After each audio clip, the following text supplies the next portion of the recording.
It's almost 2024 and you want to have some resolutions that are going to actually move the needle for you in your business. What would they be? Hi, I'm Jamil Damji. I am the co-founder of Keegly, the nation's most successful wholesale operation, and Astro Flipping, the most successful community of wholesalers in the world. And today we're going to talk about what New Year's resolutions really even mean and Give me a second. today we're going to be talking about resolutions for 2024, why do we even make them, and what specific things you can do to implement into your business to make sure that you have an incredible year. But before we do that, I want to talk to you a little bit about how I've used resolutions in my life and how they have helped me tremendously. Many of you guys who have been following me in my journey have seen that I've had a lot of changes. A couple of years ago, I was about 75 pounds heavier than I am today. I had been overeating, drinking a little bit too much. My behaviors weren't really helping me. I kind of reached a plateau in my life that I wasn't really happy with anymore. And I felt like I needed to make a change. So what I did is I looked at some of my behaviors, took those behaviors out of my life, and I inserted new ones. As soon as I made this pattern interrupt, my physiology exploded. My brain didn't know what was happening. My body didn't know what was happening. It knew that things were changing and it needed to change with it. And because of that, I accelerated the results that I was achieving. So these 10 resolutions, if implemented correctly, should help you in generating more revenue and having greater results for 2024. Let's get started. The first resolution to put into place is to actually plan your goals specifically. As a coach, I have spoken to many people who have a desire to have better income or to have better health or to have better relationships, but they just don't have a specific plan or have a specific goal that they're trying to reach. If you say to yourself, I just want to make more money, well, cool. You could pick up a side job, or maybe you DoorDash or Uber, and perhaps that gives you an additional few $100s a month in income. If, however, you say to yourself, I want to make $50,000 per month, but you have zero plan on how you're going to get there, the likelihood of you actually achieving that $50,000 per month goal is very low. So if you create for yourself a very good plan where you're specific on saying to yourself, I want to make $50,000 per month, and in order to achieve that, I'm going to need to do these specific behaviors for this amount of time, measuring my results on a daily, weekly, and monthly basis, you'll be able to track if you are on track to actually creating that change. And it's that specificity that gives you the opportunity to measure your results. We have to treat our life like it is a science experiment. And if you're ever talking to scientists or if you read their reports, measurements and data is where conclusions are drawn from. And if you're tracking the inputs that you're making to achieve that gain, you'll now be able to have a direct correlation between the behaviors that you're putting in and what those results that you're achieving for those behaviors are. Resolution number 2, and this is for any of you business owners that are working with teams. It is really important that you invest in the growth of your team members. As a business owner, I can tell you that I've struggled with this type of thinking. Oftentimes, when you're a business owner, you're worried. You're worried about training people so well so that they learn the business as well as you do and eventually leave you. But this kind of thinking, this lack mindset, is what's going to actually keep you from developing people who are going to move the needle for you in your business. Also remember the time when maybe you were an employee and you worked for a company that didn't necessarily care about what was happening with you in your life and in your personal development. This is why it's really important that the people that are working for us understand that we actually care about their growth. We want to see them evolve. We want to see them do more. We want to see them realize their dreams. And when we are not investing in our team's growth, we're actually stifling our entire organization as a whole. It's very important for you to speak to and interview the people that you're working with and ask them, what exactly are you trying to accomplish in the next 1, 2, and 5 years? And how can I support you in achieving those goals? The more that the people that are on your team believe that you are invested in them, the more they will invest in you. Resolution number 3, double down on your current relationships. As a business owner, I've learned that it costs way more money to acquire a new customer than it does to do business with somebody that's already an existing customer. It is very important that you audit your current relationships and create a level of measurement where you can score the depth of a relationship that you have with certain types of vendors, whether that be a real estate agent, wholesalers, whether it be contractors, property inspectors. The more deep those relationships become, the more business you will do with them. Actively asking questions about your customers and caring about the results that they are achieving in their business will lead to more repeat opportunities. You can have a very thriving business with a very small group of clients because your depth of relationship with each of those clients is so deep that they would never do business anywhere else. I have many buyers who seek and buy wholesale opportunities only from me. In fact, even if they're sent a wholesale deal from another wholesaler, they will insert me into that conversation and into that opportunity because they believe in the integrity that I bring to the situation. They know that if Jamil is involved in this deal, I will be taken care of. He will be able to watch for anything that's abnormal, maybe be able to see things in the contract or problems that may be coming around the corner that they wouldn't have known of because they're not as experienced in these types of deals as I am. Look at my relationship with Monique Walker, for instance. Monique Walker is one of Arizona's top real estate agents. And because I speak about her so much, hundreds, if not thousands of people have reached out to Monique wanting to try and take her business from me. Because we trust each other and we know each other very well, we never have to worry about us sidestepping, going around each other, or doing anything that would ever harm the relationship. Look at the people that you are currently doing business with or have done business with in the past and map out a way for you to double down on the depth of those relationships. The more you do this, the more business you will actually do. Resolution number 4.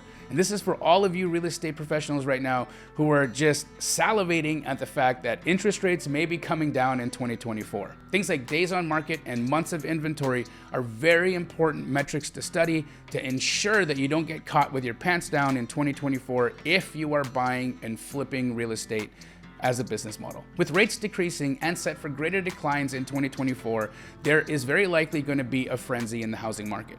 But I want you to understand that this frenzy may not last very long. The reason that we have the market that we're in right now is because inventory is very tight.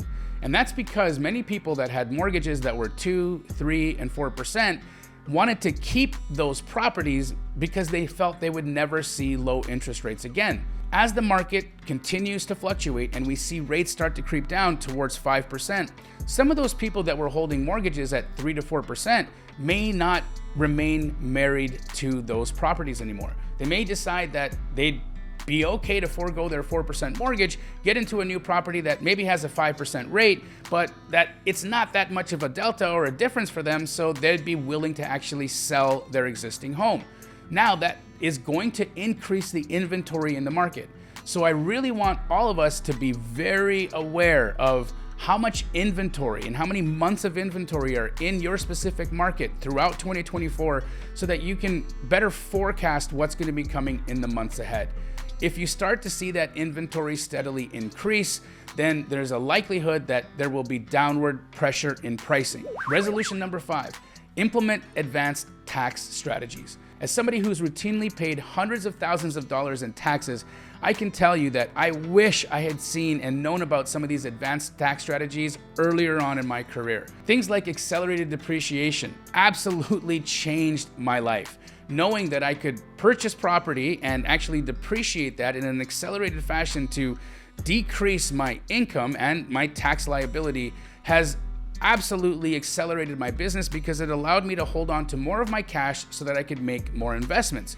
And this depreciation is not only applicable to property, it's also applicable to heavy machinery and large vehicles. So you can take advantage of this while it's still available. Accelerated depreciation is under fire right now in the political spectrum, and so we want to make sure that we're taking full advantage of it while it still exists. Many people looked at the fact that I bought a Rolls-Royce Cullinan last year as me being flashy, but the fact was I actually never even drive that car. The reason I bought it was because it gave me a $160,000 tax break. And that was a direct savings on how much I was gonna write as a check to the IRS. I only put $60,000 to purchase that vehicle, and I have a $5,000 a month payment. And as a luxury car rental, that vehicle can cash flow up to $10,000 a month. That vehicle actually has a better ROI than a lot of real estate that exists out there. So don't paint yourself in a box where you're not looking at these advanced tax strategies as opportunities for cash flow and potentially to save you some of your hard-earned money. Resolution number 6, we need to start pivoting our rental strategies. Long-term rentals, if they hold cheap financing, will always be bread and butter for your cash flow. But as the market has fluctuated and throughout all of 2023, we saw rates dramatically high, and many people continued to buy at that time because they were able to get great deals on price. They just weren't able to get great financing. A lot of these buyers looked at short-term rentals as a way to create cash flow for these properties that had really expensive financing attached. But what we saw in the short-term rental market over the year was a dramatic decline. In fact, my Airbnbs across the board are underperforming. And that's why we made a pivot in our rental strategy. We moved to a co-living shared accommodation model, which has absolutely changed the way we look at cash flow. Our ROI on properties is upwards of 25% when we include cash flow, appreciation, and depreciation, mortgage pay down, and forced depreciation on our properties. When you're looking at your rental strategy from this approach, your ROI on these properties can be dramatically higher than if you're just looking at a property based off of its purchase price and what its potential rents can be. It's important that we look at models outside of the current spectrum of what we're doing here in the United States to see what other countries and other cultures have done to make sure that their rentals are cash flowing and making money for them year in and year out. Co-living and shared accommodation is something that's been happening in Europe for decades, and it's finally found its way here to the United States. Many landlords might fear operating a co-living or a shared accommodation rental property. Again, you're gonna have to deal with way more people than you would typically deal with on a long-term rental basis. If you're thinking about a single family house and you had one family living there, well, you'd only be dealing with one tenant. But if you're doing shared accommodation and now you've got 5 tenants in the same property that you used to have one tenant in, that's 5 times the work. That's why it's so important that we work with companies like Padsplit who are offering professional property management for situations like this. If you want to learn more about working with Padsplit, you can click on the link in the description and you can speak to a representative there. I've had phenomenal results working with this company, and I'm so excited to do more business with them in the new year. Resolution number 7. Find ways to implement AI in your business to lower your expenses and free up your time. Yes, guys, I know AI is scary, and many people are looking at AI as a threat to our way of life and our way of working. But we want to look at this in more of a historical context. If you think about the Industrial Revolution, where people prior to that had just been used to move objects. We were doing repetitive tasks day in and day out, and we would use our bodies to complete these repetitive tasks. When the Industrial Revolution happened, we started to see machines take these tasks away from human beings. And for a while, some of us were a little worried about what we were gonna do. You can look back at history and see how people met the Industrial Revolution with resistance. They would protest and they were upset that machines were taking their jobs. But the important thing to note is that what the Industrial Revolution gave humankind was the capacity to begin to use our minds more. And I want us all to look at AI in the same way. If we allow AI to take away tasks that are repetitive, then we can free ourselves to do things that are more creative. That, my friends, is what humanity is all about.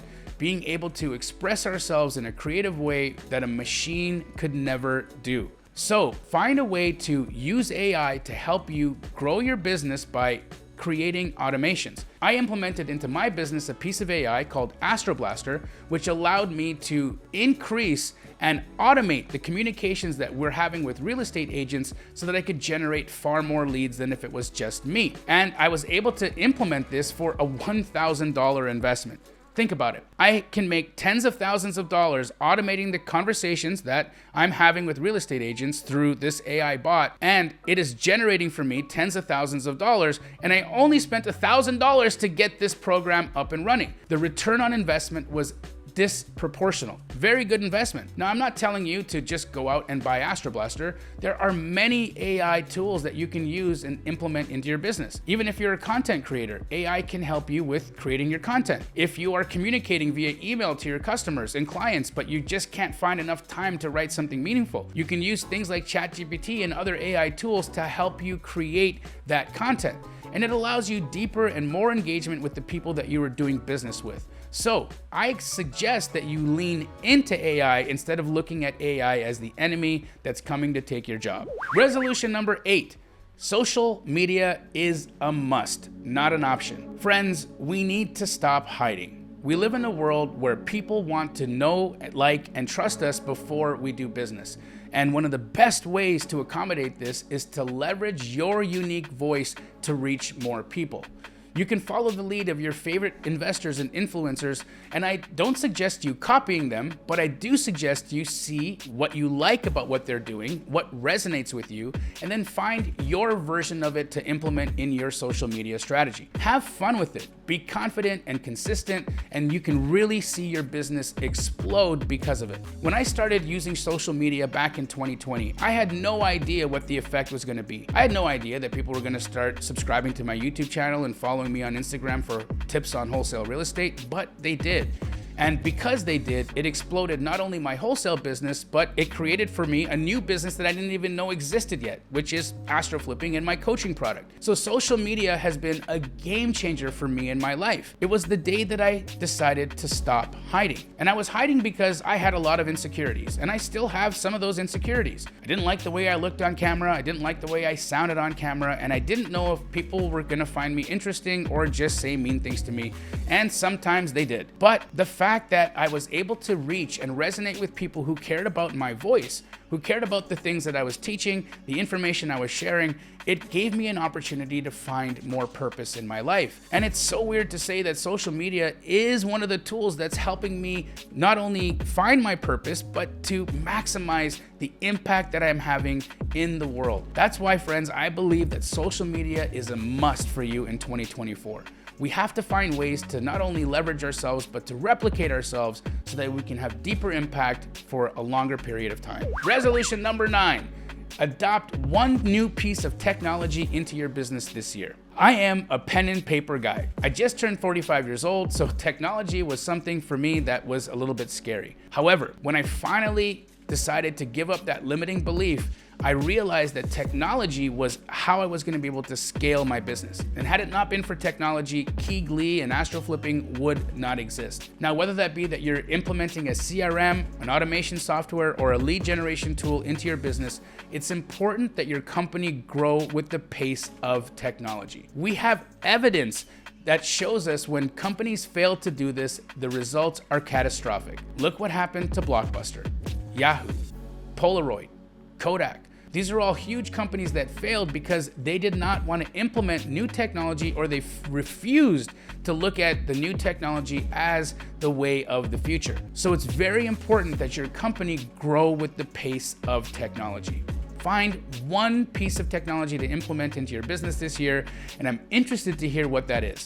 Maybe it's gonna be AstroBlaster. And again, if you guys are interested in learning about the AI tool that has revolutionized our agent outreach, you can find a link in the description to learn all about it. Resolution number 10, look at trends and accept them. Don't be that stubborn donkey who doesn't understand that things are going to change. The world is never gonna stay the same. Your health is never gonna stay the same. Your life is never gonna stay the same. Everything changes. Nothing is permanent. And that's why it's important for us to see trends and accept them. Because if we can see where the direction of things are going, it allows us to move in flow. It allows us to move at the pace and at the speed and with society, with technology. And because we're paying attention to these trends, we can actually take advantage of them in a financial way. If we look at the NAR ruling that happened here in 2023, we can be fairly certain that agent commissions are going to remain under fire. If you're one of those real estate agents right now who have been commenting in my comment section, complaining that I'm even talking about the NAR ruling, then you're gonna be one of those people that are probably gonna get left in the dust.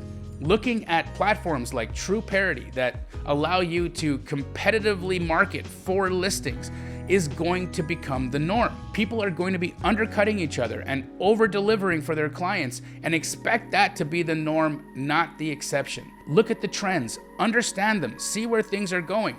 For instance, in wholesale, as you see more and more regulation getting adopted state to state, find out how you can not only get around this, but also move in those trends. If you're working in a market right now that doesn't allow for assignments, then working with a transactional funding company will allow you to continue your wholesale business without even having to worry about having a license or any of the regulations that's coming down the pipe, because you will actually be the buyer in your wholesale deal, right? So understanding the trends and where they're going gives you the opportunity to find solutions before things become a problem. We adopted using transactional funding as soon as we started to see that there were real estate agents that didn't want us to have assignable contracts. We realized at that point that using transactional funding would just take that entire conversation off the table. And because of it, we were able to do tremendously more transactions because we were able to be more competitive than the other people writing offers on the same properties. Know the trends, accept them, and see how you can solve the problems before they happen. That is what's going to allow you to become nimble and be the best that you can possibly be in your business in 2024. Folks, I hope this list of 10 resolutions help you in your business. And if you have anything that you'd like me to learn about what you're going to be doing for you in your business in the coming year, I would love to hear your top resolution for 2024 in the comment section. Hit the notification bell so that you always know when I'm releasing a new video, and like this video and subscribe to this channel if you haven't already. 2023 was a doozy of a year for me, and I appreciate all of you sticking with me as I went through health problems and some personal issues as well. But at the end of the day, it was a very profitable year for me. And I'm looking at all of the things that I have to work on in 2023 so that my 2024 is a product of the obstacles that I overcame, and I didn't just look at the problems and become a victim to them. I hope that 2023 was a great year for you. But if it wasn't, if you struggled, if you faced adversity, if things happened in ways that you wish they hadn't, what I am hoping you can take from that is the lessons. Look at the things that happened to you last year and find ways to make lemonade out of those lemons. God just doesn't put us through adversity because God is punitive. No, that's not how it works. We run into these situations and we see these issues as a way to grow us. And I hope that you grow from everything that happened to you in the last year. But looking forward to 2024, I wish you nothing but blessings, nothing but love and prosperity, and I can't wait to see you guys in the new year.